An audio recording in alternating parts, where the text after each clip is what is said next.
Saudações, pessoal, tudo bem?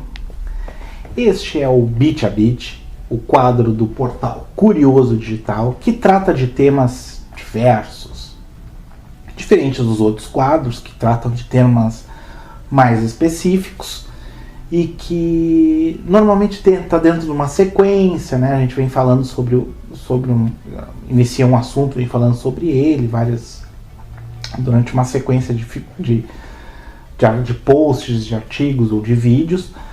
O Bit a Bit ele é um quadro mais abrangente. Então tudo que não está nos outros temas a gente fica livre para discutir aqui. E no tema de hoje eu gostaria de trazer como sugestão um tema seguido, a gente pelo menos dentro dos grupos, no meu grupo de amigos, tal, a gente conversa, que vem sendo discutido há muito tempo, há décadas, pela humanidade.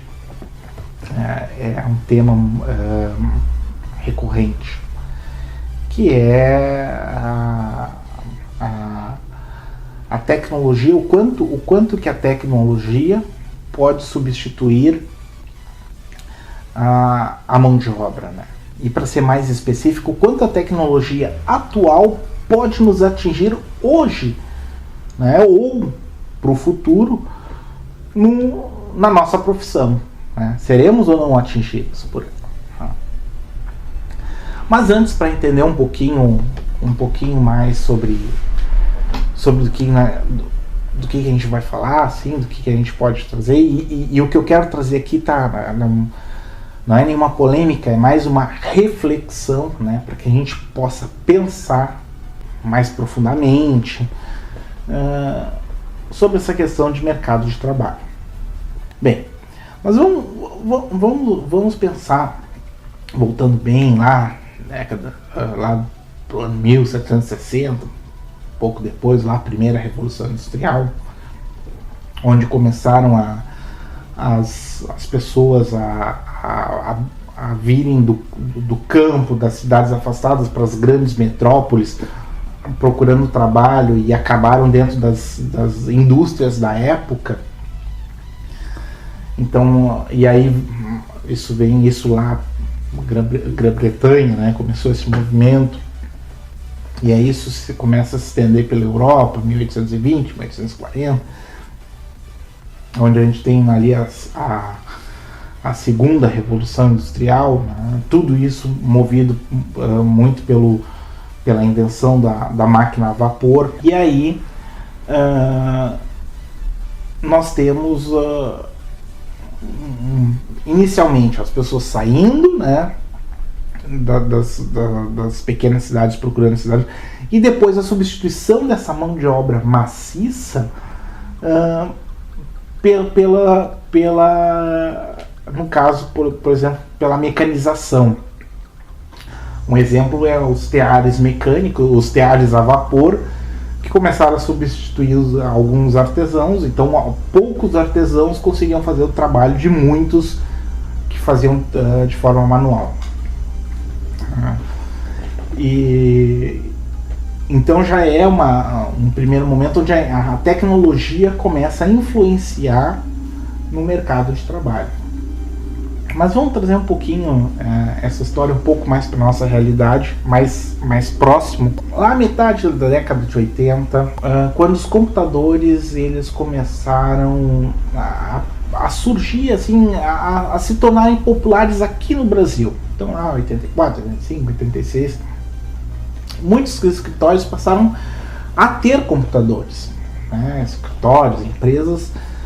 Não foi uma substituição de mão de obra diretamente. Alguma coisa aconteceu, mas na verdade o que veio mesmo foi automatizar algumas tarefas de trabalho, né? Facilitar. Por exemplo, você não tinha mais um arquivo de metal gigante que você tinha que abrir uma gaveta, sair procurando o cadastro de um cliente, porque afinal isso estava no computador, facilmente tu pesquisava e estava lá no computador.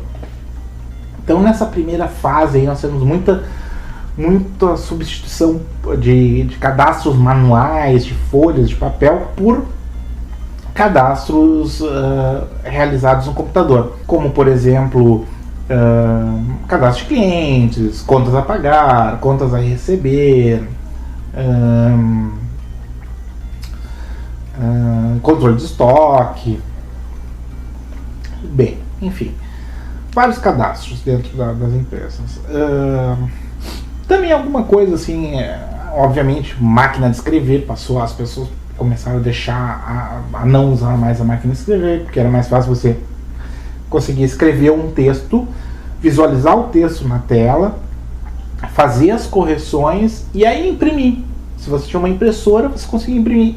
E aí não precisava imprimir uma cópia, levar e fazer xerox, ou então digitar um novo texto igualzinho ao que você tinha digitado anteriormente, que era o que se fazia na máquina de escrever, ou você tirava uma cópia, se precisasse 2, 3 cópias de um texto, ou você digitava datilografava todo o texto, ou você ia lá no xerox e tirava uma cópia. Com o computador não, você pegava e imprimia quantas vias você precisava daquele texto. Você precisasse daquele texto. Depois, avançando um pouquinho, no início da década de 90, cai a reserva de mercado. Então, para a geração mais nova aí que não conhece o que é a reserva de mercado, nunca ouviu falar, dá uma pesquisada no Google para saber mais a fundo, mas era basicamente você toda a tecnologia tinha que ser nacional. Então, você não podia ou tinha muita dificuldade para importar uma tecnologia, porque você tinha justamente uma proteção ao mercado nacional, então toda a tecnologia tinha que ser produzida no Brasil. E isso nos atrasou muito e dificultou muito, principalmente essa área de informática. Se alguém conhece alguém, por exemplo, que trabalhou na Cobra Computadores, vai poder contar um pouco dessa história aí, porque a Cobra Computadores faz muito, ela fez parte desse cenário, né? Então, quem trabalhou naquela época, né, na época de reserva de mercado, vai poder contar o que a Cobra Computadores fazia, né? Bem, avançando um pouquinho mais, lá metade da década de 90, começa a internet. E os sistemas evoluíram bastante, os sistemas começam a evoluir bastante. Então nós já estamos aí, nós saímos de cadastros para automatização de processos de trabalho. Um exemplo aí, folha de pagamento. E aí já começa, nessas automatizações, elas já começam a influenciar os profissionais, já começa a influenciar o mercado de trabalho. Porque, por exemplo, em vez de você ter lá, você tinha antes 3 pessoas fazendo folha de pagamento, você precisava de agora apenas uma, porque o sistema fazia o processo da folha de pagamento. Você só precisava de uma pessoa para conferir, de repente pegar os relatórios, dar uma olhada, ver se foi tudo feito direitinho. Mas no mais, assim, pelo menos essa parte de rodar a folha de pagamento, tudo mesmo, você não precisava de 3 pessoas. Uma pessoa conseguia fazer, porque boa parte do processo estava automatizado. E também, aí surge a internet, o que começa a facilitar algumas atividades, como por exemplo o pagamento, né? Contas a pagar, contas a receber. Você já não tem mais ali, preciso 2, 3 boys para minha empresa, né? Aqueles que nem a gente diz aqui no sul, os guris, né? Que iam até o banco pagar, levavam boletos para pagar, trocar cheque, não? Porque o teu próprio sistema, o teu contas a pagar já está integrado, consegue se integrar, por exemplo, com sistemas de banco, e aí transmite todos os pagamentos a serem feitos. Então ele transmite, o banco faz, depois você já fala, consegui fazer isso, não consegui fazer aquilo e tal. Então tu já começa a ter outras pontas sendo informatizadas, pontas importantes que são o lado do governo, e aí tu consegue juntar os sistemas de dentro das empresas com os sistemas governamentais, e aí você consegue automatizar mais ainda o processo. Avançando ainda um pouco mais, final da década de 90 ali, né, começam os celulares, né, os pré-pagos, vêm os de cartão, os telefones de cartão. Porque até antes a gente ouvia falar, mas aí eram os tijorola, era caro, as linhas eram caras, né? Era um luxo tu ter um telefone celular na década de 90. No final ali da década de 90 começam a surgir os primeiros pré-pagos. E aí começa essa tecnologia a se tornar popular. No início ali na virada do milênio, ali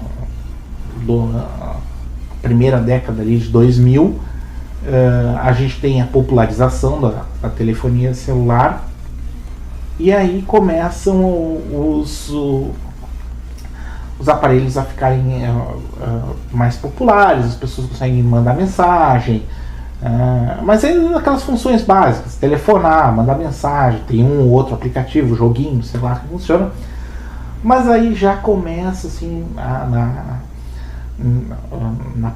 metade ali, um pouco antes ali da metade dessa primeira década de 2000, começa 2004, 2005, 2006, por ali, começa a surgir os primeiros smartphones, e aí eles começam a aparecer com outros, né, são telefones celulares que têm mais funções, acesso à internet, você consegue ter aplicativos nele que executam determinadas atividades que até então eram executadas por sistemas de computador, né, dentro de PCs, dentro de computadores pessoais. Você já consegue ter isso e executar no seu próprio celular. Não podemos esquecer um pouquinho, eu pulei mais um pouquinho ali também no final da década de 90, início de 2000 ali, começa também a ficar popular os palm tops, né? Então algumas pessoas já tinham os palm tops que, vamos dizer assim, faziam as coisas que os smartphones começaram a fazer, só não tinha uma ligação telefônica, não tinha um chip nele. Então o smartphone foi basicamente essa junção de um palm top com um telefone celular, né? E aí surgem os smartphones, né? E aí eles se tornam começam a se tornar populares, né? Essa tecnologia começa a se tornar popular. Palm tops também e semelhantes, é uma tecnologia interessante, porque você também começa, por exemplo, os vendedores, os entregadores, olha só, entregadores, eles iam entregar um pedido num bar, por exemplo, num mini mercado,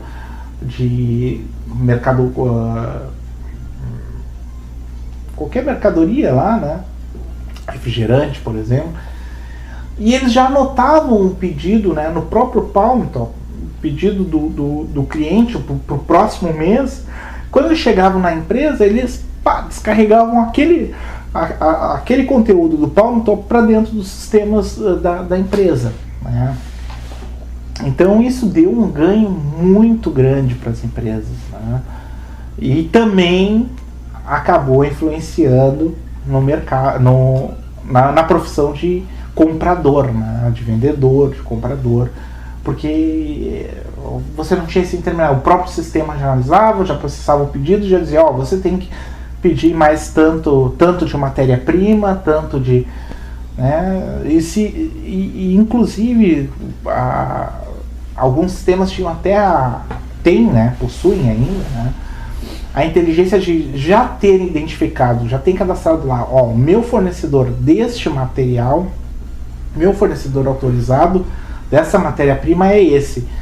Entra pedido, eu já sei quanto que eu preciso de matéria-prima e eu já peço para o fornecedor. Então eu não tenho aí o papel do comprador, o vendedor que eu tinha eu não tenho, porque ele vai direto, ele anota direto os pedidos, ele não precisa ligar para os clientes, olha, né, quanto que você precisa para fazer. Então as coisas começam a se tornar mais automatizadas, os processos, trazendo aí um pouco mais para nosso tempo, vamos dizer assim, 2015, 16, 17, começam aí a aparecer as tecnologias novas. A partir de 2015 aí, começa muito também a aparecer esse assunto do futurismo, né? Que até então a gente praticamente não ouvia falar, né? E hoje em dia a gente, de vez em quando, futurismo e tal, são pessoas que fazem análise de tecnologias e de tudo que está surgindo e conseguem fazem uma previsão de possibilidades para o futuro, né? Como é que será o nosso dia a dia no futuro. E aí é que entra dentro da nossa discussão, né? Da nossa reflexão, vamos colocar assim, uma reflexão que eu gostaria de trazer para todos nós aí, para trazer para vocês. Essas tecnologias, vamos lá, vamos começar a analisar algumas. É tanta coisa, não conheço todas, mas vamos analisar algumas. Por exemplo, carro autônomo. É uma tecnologia que está em teste, mas que tem, por exemplo, empresas como o Uber investindo em pesquisa. Quem sabe daqui a algumas décadas, ou até menos de uma década, né? Mas enfim, mais para frente, mais para o futuro, em vez de nós termos aí taxistas, motoristas de carro por aplicativo, né? Nós não tenhamos carros autônomos. Então já é um profissional que, infelizmente, ele começa a ser cada vez menos aproveitado, né? Ele vai ter que vai acabar sendo, ele vai acabar migrando para um outro mercado de trabalho, né? Uma outra atividade. Tem uma discussão hoje, né? Por exemplo, foi automatizadas as catracas, né? Foram automatizadas as catracas de ônibus, né? Então a maioria das companhias aí pelo Brasil inteiro já tem catracas automatizadas, pelo menos em grande parte das cidades, as maiores pelo menos. E aí se discute, e aí, o que nós vamos fazer com os antigos cobradores? É uma discussão. Né, querem substituir, não querem. Como é que vão lidar com essa questão? Uma outra profissão também, frentista, né, embora ainda tenha a atividade de ir lá, né, a ação de ir lá, pegar a bomba e abastecer seu próprio carro, né? É um desconforto, vamos dizer que o frentista presta um trabalho a mais, né? Presta uma atividade que traz o conforto ao cliente de ele ir lá e abastecer, o cliente não precisa sair do carro, abastecer. Então, mas já se discutiu muito, agora até nem tanto, mas já se discutiu muito a questão do modelo americano, de postos, que não tem frentista, que a pessoa vai lá e abastece seu próprio carro. Mas isso vem muito em função de que tecnologias possibilitam saber né, qual é o carro que está estacionado, quem que está abastecendo, pagar com cartão, né, não precisa intermediários também, de repente pode pagar na própria bomba o combustível que consumiu. Então tem tecnologias que facilitam isso. Quero dizer aqui, pessoal, lembrar assim, não sou contra nenhum profissional, nenhuma profissão, eu só estou trazendo reflexões em função das tecnologias que existem e que possam vir a surgir, né? Uma tecnologia, por exemplo, que já vem afetando o mercado de trabalho, que é gigante, né? Os teleatendimentos, né? Nós temos muitas pessoas que buscam o teleatendimento, né? Como profissão, e é grande porque é fácil. Eu pego meu telefone hoje com o celular, eu ligo a qualquer instante para o meu banco, ou para uma empresa, para uma loja, e aí eu tenho as informações que eu preciso. Então cresceu muito esse mercado de trabalho, mas nós temos aí, por exemplo, os bots, né? Que são sistemas, são como se fossem robôs que são adicionados são feitos com basicamente se utilizando de programação cognitiva, ou seja, ele tem a capacidade de aprender. Então você faz um pedido, olha, eu gostaria de... minha internet bugou. Se ele já tem cadastrado lá o que é bugar, ele vai conseguir, bugou, o termo bugou, ele vai conseguir. Se ele não consegue responder, ele pergunta, desculpe, mas eu não sei o que é bugou. E o cara diz, deu pau na minha internet. Aí ele vem lá, opa, deu pau, eu sei o que é, tem um problema na internet. Então ele responde, que tipo de problema? Não consigo acessar a página nenhuma. Aí o próprio sistema diz, aguarde um instante, ele faz uma pesquisa, daqui a pouco ele descobre, olha, eu descobri que na sua região está acontecendo uma manutenção, então, né, se for aguardar um pouco, ela está prevista para terminar até tal hora. Então o próprio robô ele já vai fazer o atendimento, né? Muitos desses atendimentos eles são baseados em árvores de decisão, e o atendente ele tem ferramentas que ele executa para conseguir resolver ou dar a informação que o cliente necessita, resolver o problema ou dar a informação que o cliente necessita. Bom, o que o robô faz? Ele tem essa árvore de decisão, né, nele, ele tem acesso à árvore de decisão e ele tem acesso às ferramentas, né, através de serviços, microserviços, ele consegue executar as ferramentas. Então, começa esse profissional, ele começa a ser substituído por essa tecnologia. A programação cognitiva em si não é só no teleatendimento, diversas profissões. Aí a gente pensa assim, o programador se salva então, né? Porque o programador, enfim, olha, mas para o futuro se prevê que os próprios sistemas eles reconhecem, olha, o teu problema que você cliente, né, o teu problema que você está me colocando, eu não consigo resolver, mas eu posso desenvolver um sistema para você. Então o próprio sistema já vai desenvolver um outro sistema, ou vai dar manutenção em sistemas. Como hoje, por exemplo, nós temos páginas na internet onde um cliente, uma pessoa que não tem conhecimento nenhum em programação, consegue desenvolver um app, um aplicativo, né, juntando serviços, módulos, telinha, desenha a sua tela e tal, e ele consegue, não tem programador. Mas eu quero algo mais complicado, mais complexo, aí contrata um programador, mas no futuro talvez até essa programação mais complexa já seja executada por um outro sistema que também trabalha com programação cognitiva. E aí nós temos uma diversidade de profissões, né, que se você tem, por exemplo, conhecimento técnico e presta atendimento às pessoas, um exemplo aqui, de novo, pessoal, não sou contra nenhum profissional, tá? Eu só estou trazendo o tema para reflexão. Mas, por exemplo, contador.